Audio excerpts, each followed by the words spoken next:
Guys, good afternoon. Ayan. Tapos na tayo magbayad ng aking maghulog ng aking is bayaran ng kotse, bayaran ng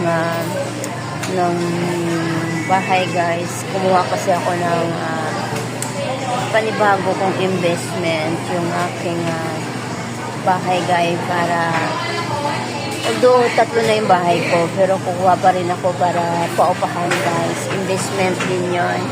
And sobrang pagod. So, wala talaga kung ano ngayon, kundi sobrang busy, guys. And kailangan kong asikasuhin kasi baka mag-judit ako. So, ayaw kong mag-penalty. So, lahat po ng mga inaasikaso ko, guys. Inaasikaso ko na. So, bukas, guys, wala talagang panahon.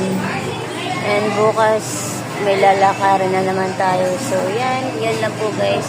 Update lang po, guys. Bye-bye!